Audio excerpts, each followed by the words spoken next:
Yes. Can I just make one comment about it? You can make many comments, because it says Bernard Schwartz. Oh.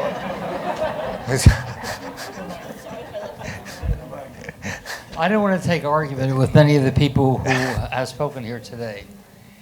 But remember, when we talk about financing and infrastructure, which is a wealth creation program, we're talking about infrastructure investment, we should be talking about wealth creation. Think of what the Grand Coulee Dam did in creating wealth in this country. Think of what the Erie Canal did. I can go on and on about that. The important thing is in the financing, when we talk about financing, we get caught up with the wrong ideas. Let me remind you that maybe 5, 6 years ago, there were people whom we respected who were telling us that we were the very limit of the amount of debt we could have in this country. You know what our debt was then? About $4 trillion. We're now 4 times greater than that amount. And look what has happened to our economy. Total destruction. We have liquidity. We have the lowest interest rates we've ever had in our history. Every country in the world wants to invest in this country. We have job creation, not enough, but we have job creation and job growth. We have not destroyed ourselves by increasing our debt. We were wrong 6 years ago when we put a limit on what we could do, our capability, because of the measurement against our debt. Our accounting in this country is all wrong. Our debt is a big number, but our wealth is extraordinary. And that's what we don't talk about. We have a capability to do much more than we have been doing. And I hope we do it in a wealth creation mode. Okay, well, that's very helpful, and that sort of leads into where we're going. What I think I'd like to do to kick off this second part of the discussion is go to the 3 questions. We have just 3 questions to sort of get everybody in the audience woken up again and engaged in this discussion, and then we'll move on. How optimistic are you that the U.S. will find a way to create an intelligent, modern 21st century infrastructure system over the coming decade? Just over the coming decade, how optimistic are you that we're going to be able to do what we said? 1, very optimistic, to 5, very pessimistic. So let's see where you are. You've heard a little bit about this so far today. There seems to be some movement in some areas. Thanks a lot for that, folks. That really clears things up a lot. You are everywhere, although I have to say only 24% of you are on the optimistic side of the equation, and a third of you are on the negative side of the equation. But you know, we've heard some positive things, but I would say, you know, still the majority of you are not that hopeful. Next. How can we best promote public-private partnerships around infrastructure? 1, create a nationwide one-stop shop to facilitate PPPs, train state and local officials to manage them, support state legislature to allow the use of them for public infrastructure projects or others.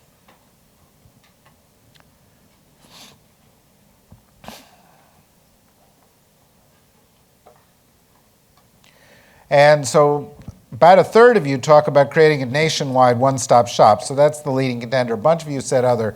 Anybody around the table here say other? What's other? So other is getting rid of political uncertainty so that the investors who are out there and want to invest with the public sector will do it. Okay. What's other? Well, we talk about training state and local officials. State and local have actually been the most creative in coming up with P3.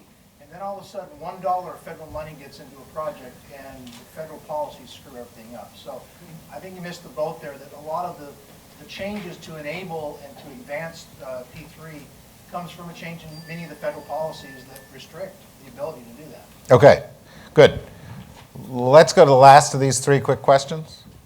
There are billions of dollars of private capital sitting on the sidelines that could be invested in infrastructure. What's the biggest obstacle to attracting investment? Difficulty in assessing project quality, political uncertainty, complicated regulatory environment, concerns over profitability, or something else?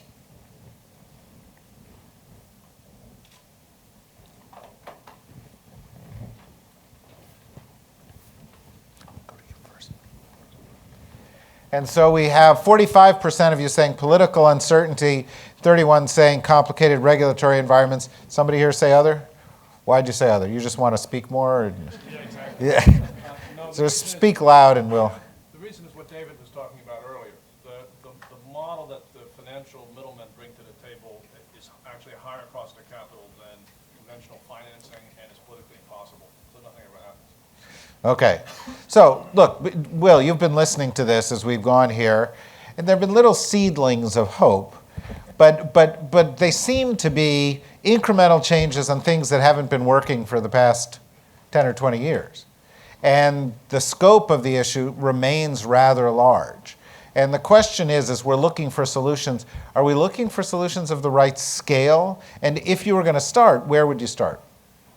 That's a great question, David. I don't know if I have a great answer to it, because what I have to say encompasses some of the things we could do better and then some larger or more radical leaps in thinking about all this. But let me touch on 4 things quickly.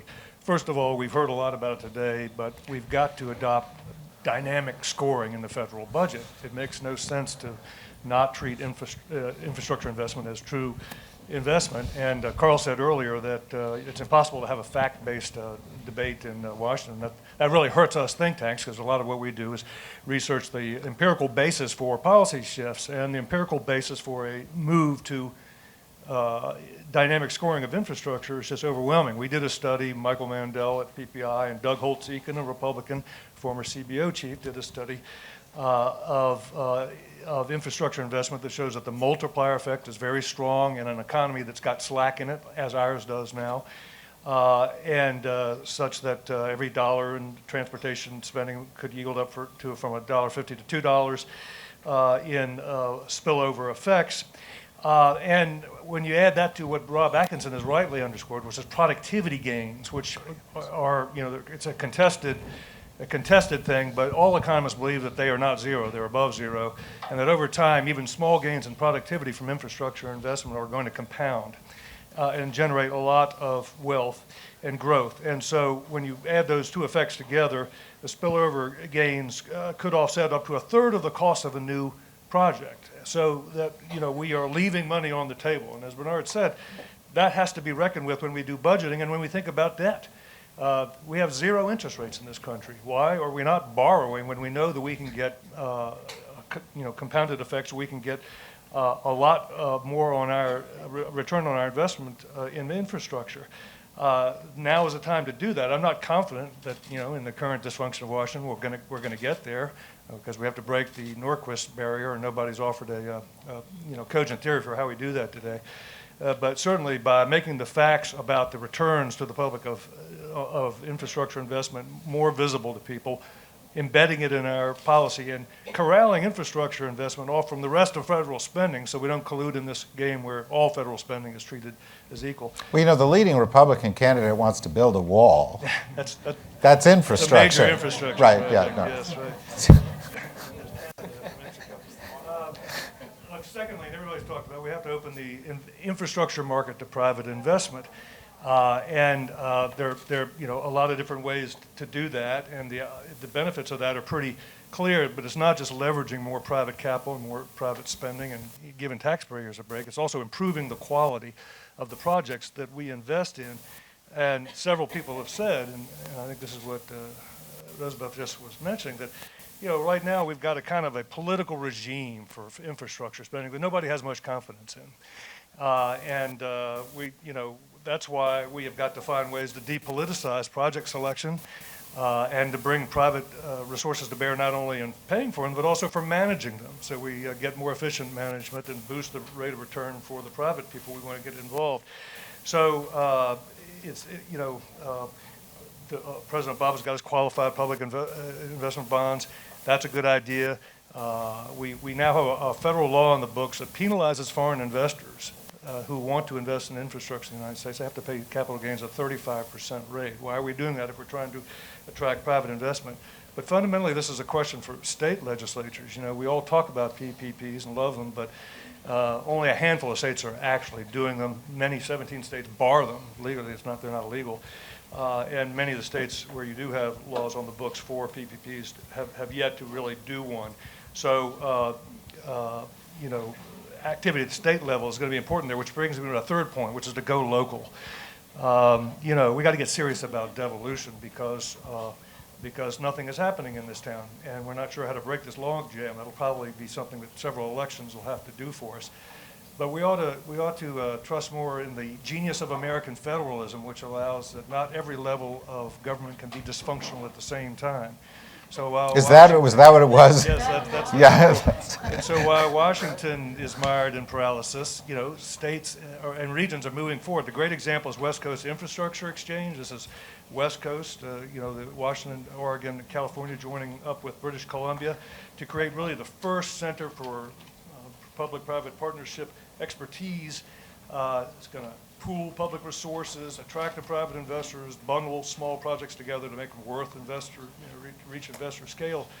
And this is all about, concentrating project finance expertise. And again, to do that, you have to lift these decisions out of the political realm. And in that regard, one radical thought, is it not time to devolve the federal gas tax back to the states?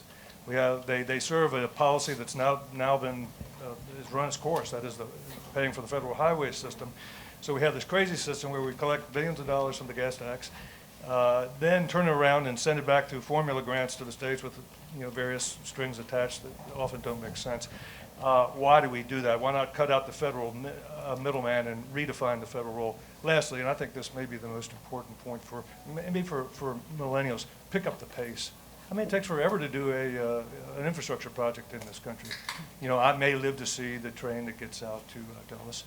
I may live to see... Probably not. I may live to see the escalator on my local metro stop fixed. Who knows? It's possible, but there's just, it's hard to sustain public interest and public support in infrastructure when when somebody says they're going to do something and the results are invisible for 10, 15 years.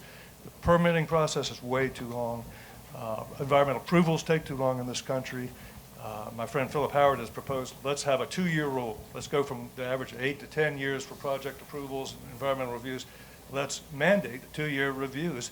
And that's something that other countries like Canada and what else? What's the other country? Germany. Germany has a good law on this. Countries that do not have a record of despoiling an environment have found a way to speed up the bureaucratic processes that are now standing between us and the kind of large-scale infrastructure projects that we need. Yeah, by the way, around here in Washington, on somebody's birthday, you say, may you live long enough to see the end of the Dulles Railway project, which is like in other countries, they say, may you live to be 100. It's the same thing. Before I get to Neera, I saw you shaking your head when he said devolve the gas tax. Would you like to blow up that idea very quickly?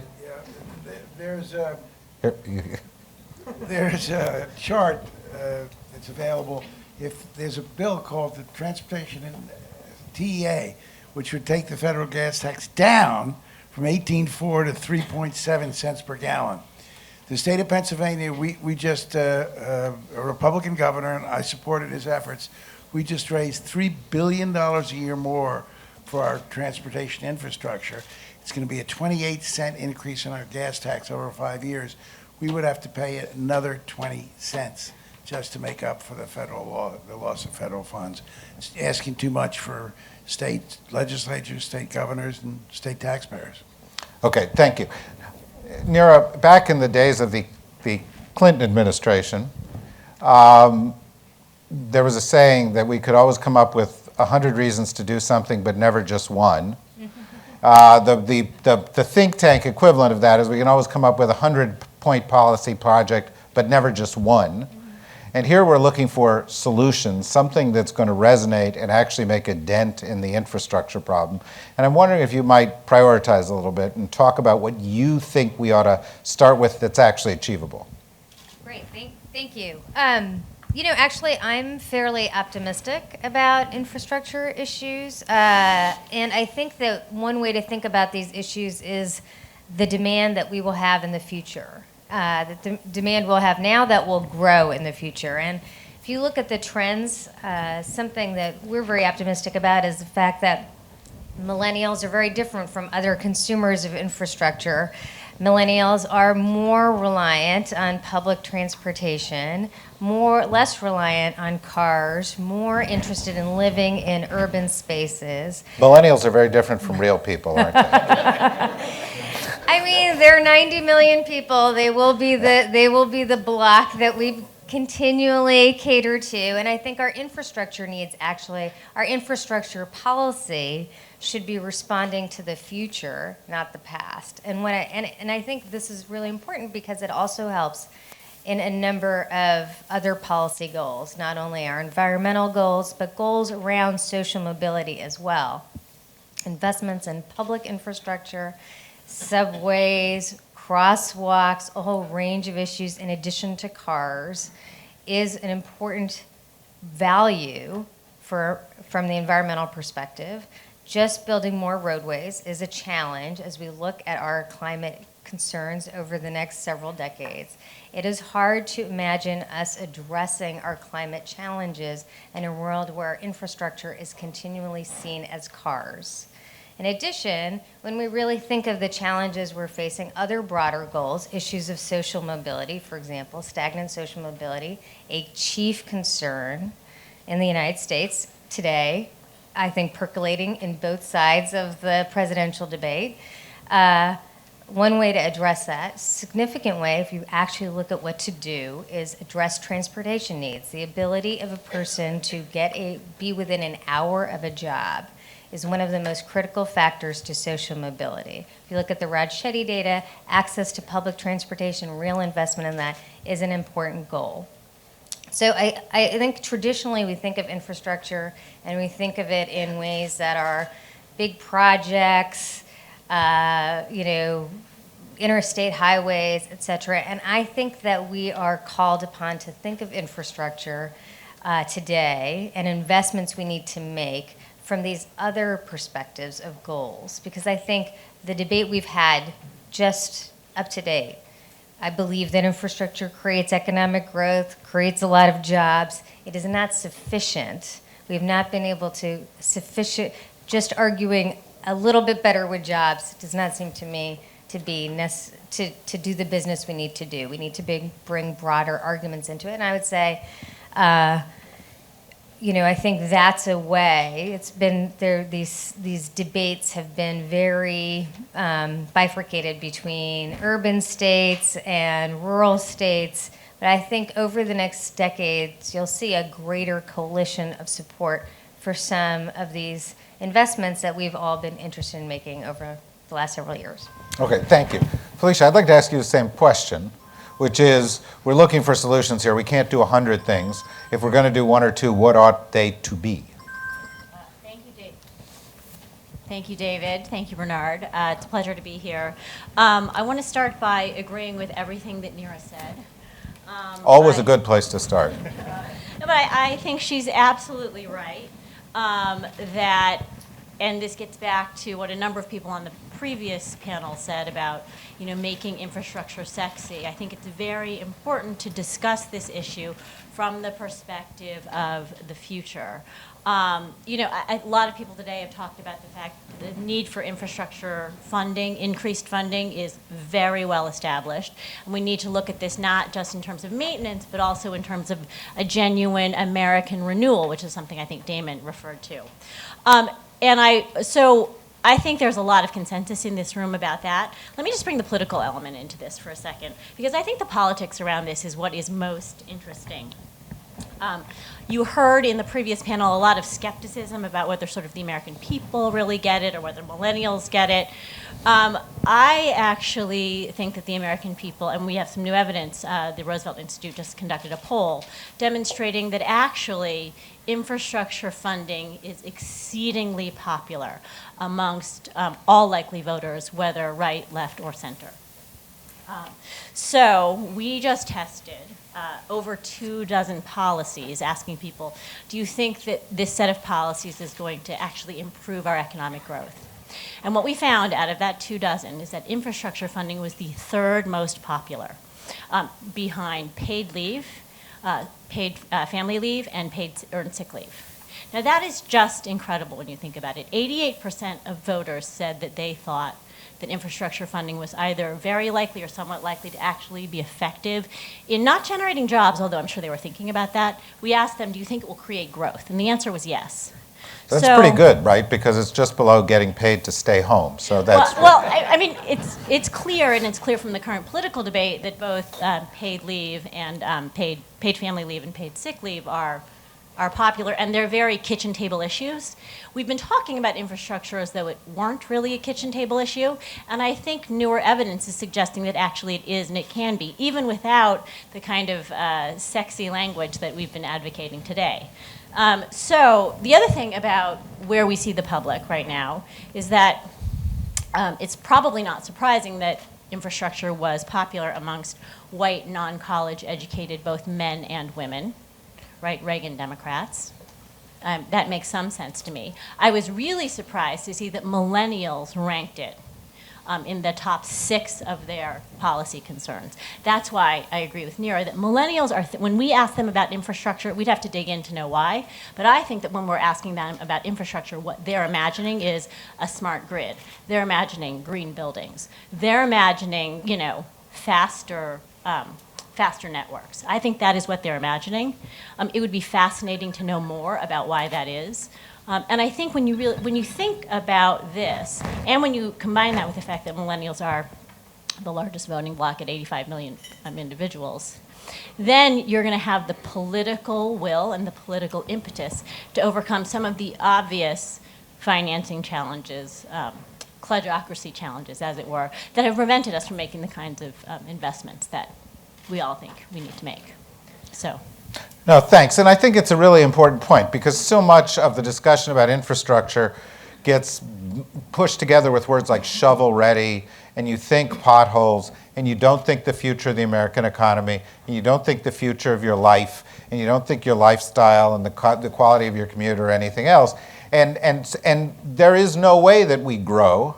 There is no way that we have better lives. There's no way we adapt to the new world without more broadband, without being willing to embrace new transportation modalities, without being able to rethink things from the ground up, like air transport systems. And so this redefining the argument is a big part. We often talk about an infrastructure bank, and one of the takeaways so far is we shouldn't call it infrastructure and we shouldn't call it a bank. But otherwise, we're on the right track. So let me go to you, Rob. Same kind of question. And I'll go around. So as others of you wish to speak, just indicate. Go ahead. Sure. So I'll say 2 specific things. But before I do that, I'll premise them by saying I think the single most important challenge is capacity expansion of our roads. And I know that's now not in favor because people believe that we're all going to be driving Uber or Lyft or whatever or taking the metro.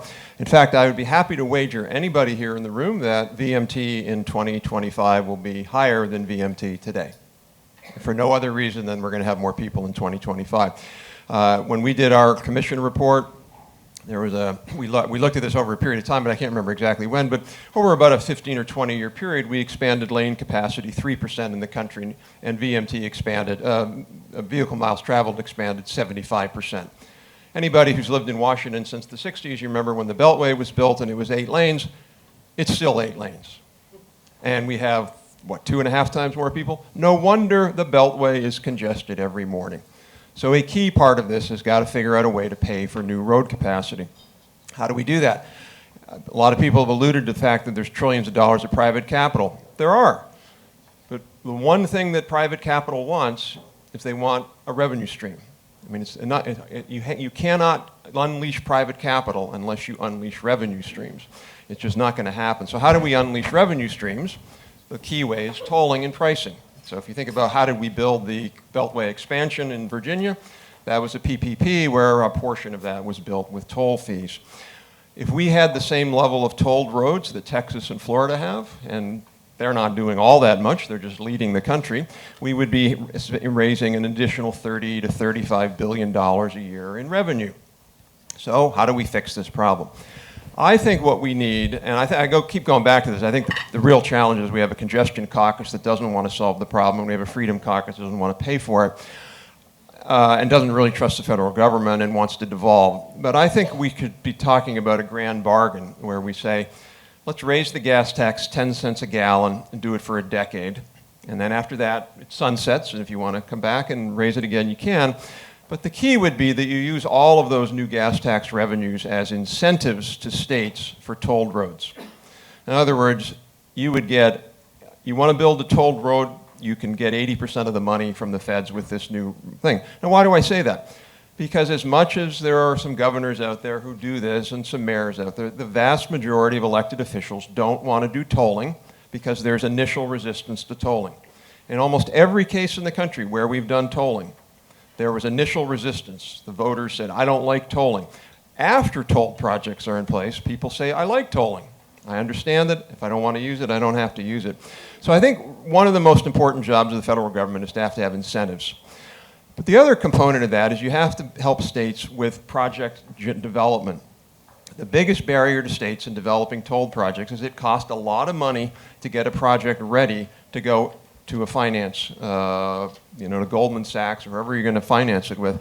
And states don't have any money for that. And one of the proposals that our commission made was to put together a very modest program of $200 million a year, you could do it out of existing money, that would fund states to help them with project development, project selection, project development, get these projects ready to go out to the private finance market. That's really, it's almost like this early stage venture money. That's really the big barrier right now.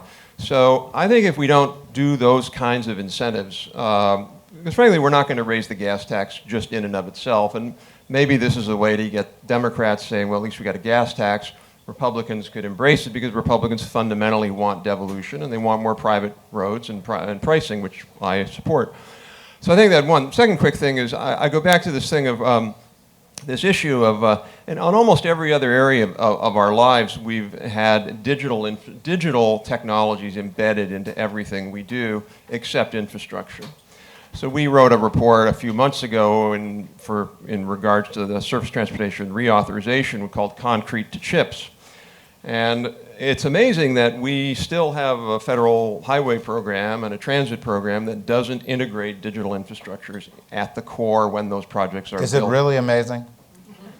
I think it's amazing because I live in the digital world and I see it all around me, and yet they're not doing it. Yeah. So, there's some really simple things. Have a small set aside of 2% of the federal highway fund towards digital. I mean, there's a whole bunch of specific things we could do for smart cities. Somebody mentioned, I think it was you, about the cost on your shock absorbers. There's a really cool project in Boston called Boston Street Bump. So, yeah, so this thing, when you're driving along the road, if you voluntarily sign up and it doesn't collect any personal information, it says a phone went over a bump at this particular block. The city now goes out and fixes the bumps or the potholes in very quick time. There's no reason that couldn't be in every city in the country, Scott, tomorrow. It's literally, it is a piece of software that it resides in the cloud that any city in the country could adopt tomorrow, and we could all have that app on our phone. Why don't they do it? There's no real sort of leadership. There's no leadership at the federal government to move us in that direction. Okay, great. I've seen now 6 hands, so what I'm going to have to do is go very quickly, and I'm going to have to ask everybody, keep it to 2 minutes, because we just have about 17 minutes to go in this particular session, and we're getting to the point of the schedule where there's really very little flexibility about the back end of the schedule. So, Debbie. Okay, so turning some challenges into opportunities, infrastructure is going to have to take into account energy systems in terms of climate change, in terms of what we're building for and how we're going to fuel it, because that's been one of the challenges of the highway system that we built out. And so energy demands for tomorrow are going to really need increased efficiency, and they're going to need climate resilience built into them. They're going to need to move us beyond petroleum, really. I mean, that's going to be a huge, huge challenge, but the opportunity here is a carbon tax, which could really be critical in terms of creating financial signals for long-term solutions, because you're actually charging people for what you don't want them to do and benefiting them when they don't do it, and then having checks and balances between infrastructure and energy systems, and then obviously for a funding source. So I think carbon taxes, climate is part of a solution for infrastructure. Okay, Rosabeth, I know you want to say something, but I want to ask you a question, because you've been working hard on this. We have your book, by the way, out there so people can see it. You've been thinking about it. But the same question I asked Nira and I asked Felicia, which is, if we're going to start someplace, one thing, one idea, if you were talking to a presidential candidate and saying, you've got to start here, where do you start? Well, first of all, I think we do need to define this, if we're talking about candidates, as a getting to work plan for the middle class. That's really what it's all about. We're building the future, and we're building it for people who have to get to work every day. I think there are a couple of places to start.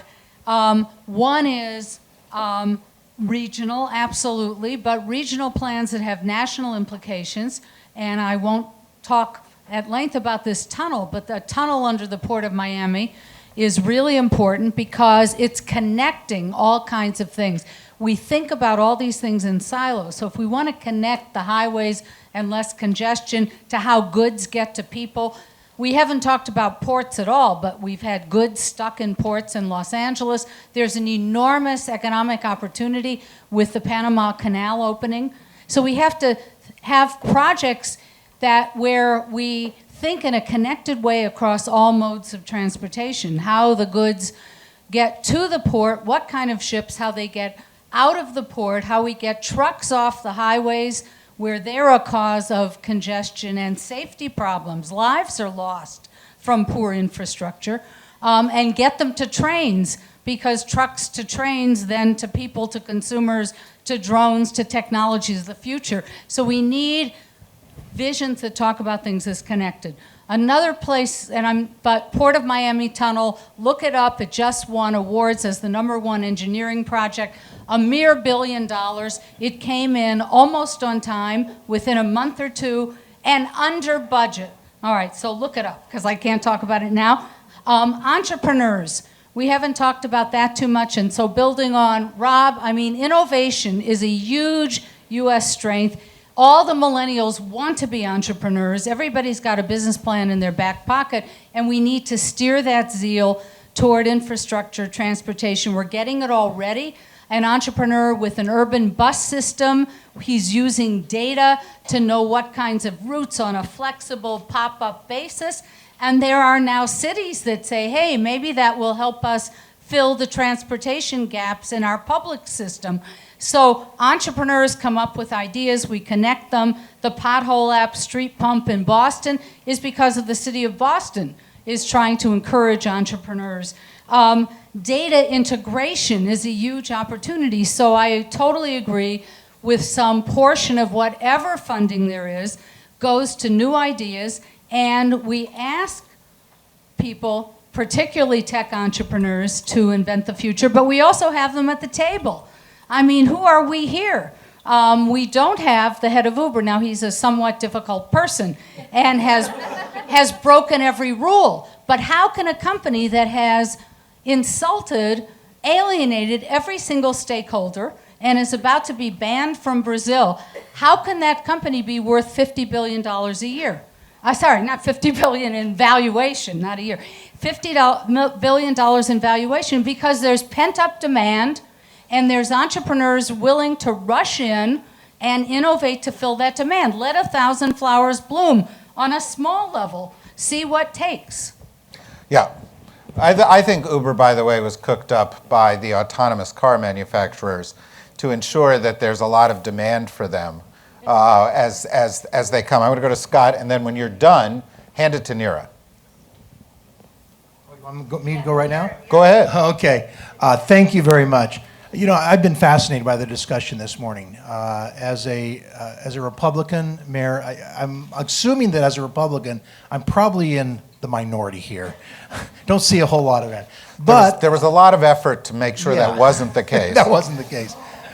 But, and Carl mentioned that. But I'd like to go back to what Mayor Emanuel said. And as president of the U.S. Conference, I'm used to being in the minority because we're about 1/3 Republican and 2/3 Democrat. But one thing that if you got mayors in a room that you could have a discussion and not know the difference was when you're talking infrastructure. And I could have taken that speech that Rahm Emanuel gave and taken it to almost any Republican group, and if I didn't tell him what his background or whatever, they would have been probably cheering. Now, I speak, so how we talk about infrastructure is important. And Bernard is absolutely right.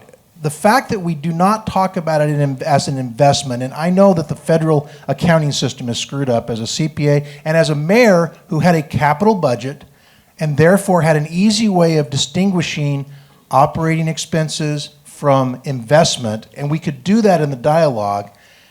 It frustrates me at the federal level that a dollar is a dollar and it doesn't matter where it goes. There's a lot of different competing entities in this, not only federal government, states, cities, rural, urban, all these play into it. But a couple of things I think we need to realize here. First of all, since we're in Washington, D.C., of course we're federal government centric. The federal government is actually a minority player in infrastructure investment. Just take the gas tax alone. States raise far more in gas taxes than the federal government does.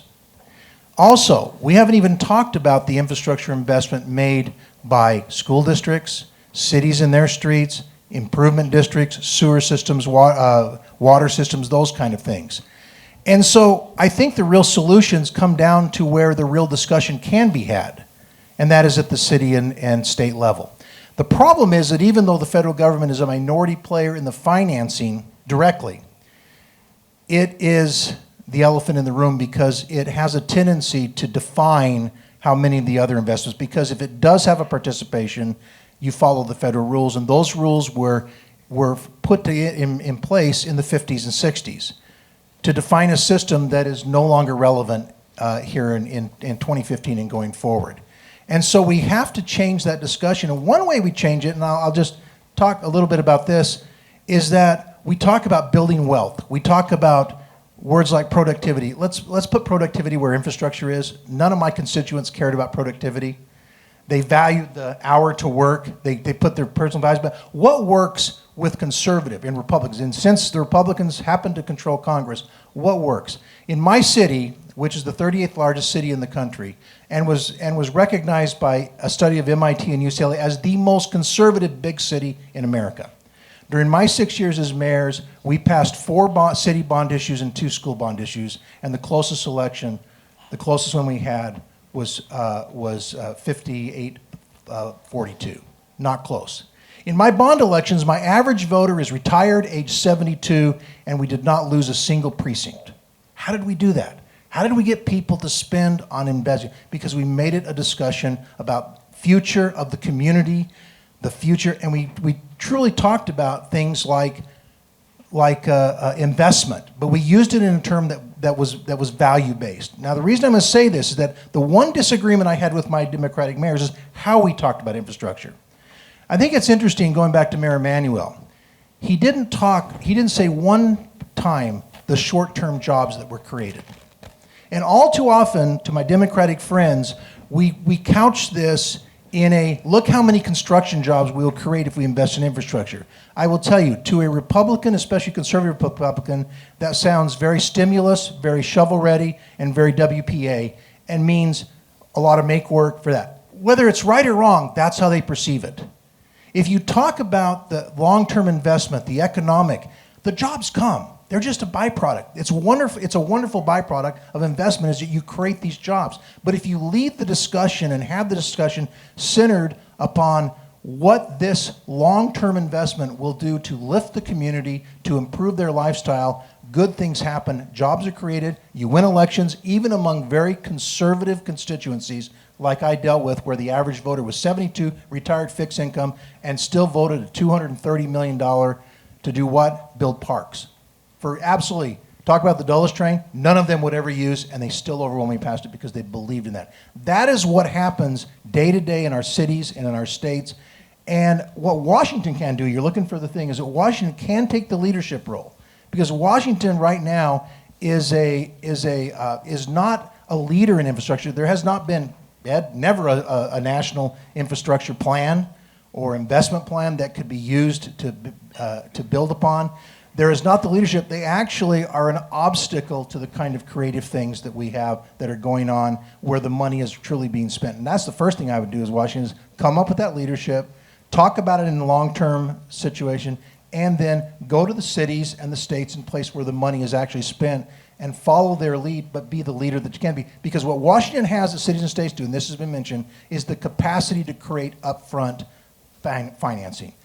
And just to finish, we're moving in the opposite direction. There's still a proposal that's floating out there to eliminate or to limit the tax deduction for muni bonds, tax exempt, which is the number one financing tool for investment in infrastructure in this country and is the one place where the federal government actually does participate.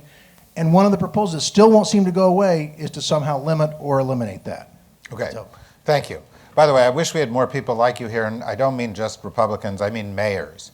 I mean people who are actually doing stuff, because there's a very clear message here. And I think one of the other clear messages is what the federal government has to do is enable mayors, enable governors, enable the private sector, create enabling legislation, not restricting or guiding legislation. I'm going to go quickly to you, Neera, and then I'm going to go to you, Heidi, and Bob's going to wrap this up, and we've got 8 minutes until the next phases of all this goes. Neera. I'll just be very brief. I actually just want to build on your remarks with a specific idea, which is that I think we should, for all of our major projects, actually just have a return on investment, metrics of success.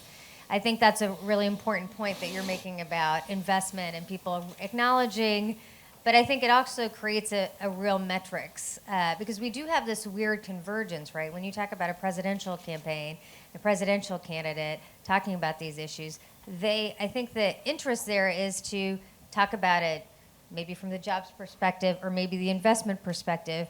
There's a lot of, we have this odd problem, which is there is a national interest in these issues, but the vehicle by which we have infrastructure investment is completely devolved. I mean, we can have a discussion back and forth, but essentially, it's not like there's a great deal of national decision-making about which kind of projects, where we're going to spend this money. That's the exception, not the rule. So that is the weird convergence. If we want national candidates to talk about these issues, the way we spend this money is completely devolved. It doesn't allow them the ability to really do that. We would actually have to restructure the way we finance infrastructure to have a national candidate be able to talk about investments of national purpose. So I think that's something that we should think about, whether we should be redirecting some of the funds that we just devolved into some major inter-regional projects that the country could actually get behind. No, I think it's an excellent point. And I also think, as you talk about it, as you people here listen to the discussion, when you think of infrastructure and you talk about national infrastructure, it's very abstract. When you talk about the Beltway, you get angry, right? It's very personal. And that's why it's politically resonant at the local level in a way that it's not politically resonant at the national level. And you can't fight that. You got to use that. You have to work with that. And real quickly, one thing, it's been made even more distant with the elimination of earmarks. What I found as a mayor is that my member of Congress was no longer connected to their community.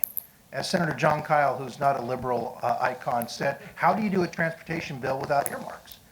And because it's all now scored and it's run through that. But the fact is that our members of Congress, because they have no connection, they now focus on the national issues and they don't really get into the local type stuff. Okay, I got 7 minutes. I'm going to give you 60 seconds here. I'll be very quick.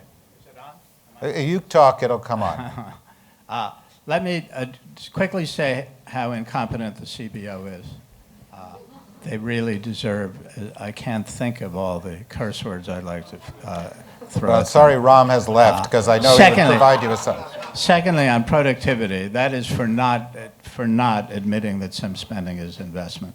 Productivity was never considered much of a word in the 1970s and 1980s. A lot of us started writing about productivity. By the end of the 1980s and 1990s, it was the hot word in America. So probably even infrastructure could become a hot word. And finally, we need some kind of task force to set up the social. I think we need a task force nationally to set up the social return metric and to take it seriously, the top 40, how important is the New Jersey tunnel compared to the Miami tunnel? We need some kind of national network to do that. Okay, Heidi. Just very, very quickly. if you think about some of the gaps we're all talking about solving for, they're strategic, knowledge-based, they're financing gaps. There are so many different models, both in the US and outside of the US, that actually do this already. So you can look to a strategic gap. We don't have a pipeline of prioritized projects that take both the return on investment, job creation, economic and growth potential, national security, and social benefit. We don't have a national strategic plan. So we have a strategic. The UK does a really good job of actually laying out their strategic priorities and putting a pipeline together. Western Infrastructure Exchange is doing the exact same thing with the help of the Canadians. On knowledge, we within our own country, within the Treasury Department, have the Office of Technical Assistance that provides advice on how to structure and negotiate PPPs for all these other developing countries in the world that we do this for. We're very lax in actually doing that with state and local governments to help them negotiate and figure out what value for taxpayer money is outside of the municipal bond market, which funds about 75% of our infrastructure. So there are models out there. P3 Canada is a great model. They've actually done a really good job of having a knowledge center and provide financing in a very cost-effective way. So the Canadians are actually doing this pretty well. And not to stick up for Canada, since we're about to build a wall, I guess, after Mexico. They actually have about 15% of their pension funds invested in infrastructure. So while the global average of the OECD average is 1%, Canadians have figured out how to make it up to 15%. So that pool of long-term investment capital, it's not rocket science. There are other places that have actually figured this out, so models to work from. Okay. In keeping with the excellent job that Heidi did, Bob, I don't want to set the bar impossibly high, but Senator Warren is here, and so we're going to move to her in a moment. But I'd like you to do what you can to sum up this last bit of the discussion in terms of what you think the takeaway is. Okay. Working? Yes. Good. A few quick points. The goal here really is to figure out how we move the ball forward on a variety of things, and I'll just do them point by point. One, the point has been made repeatedly that we need to convey a clear sense of the facts that surround this debate. The enormous benefits, the various benefits in productivity, job creation, improvement of the community, a wide range of things. We have sort of a fact-free political debate going on in this country. We need to do better. Just a starting point. Second, the very dynamics of state and local governments has been repeatedly emphasized here. Scott mentioned it, Raum mentioned it earlier. This seems to me to be very important, that some states and local governments are very dynamic and are doing a lot of very positive things, and some are not.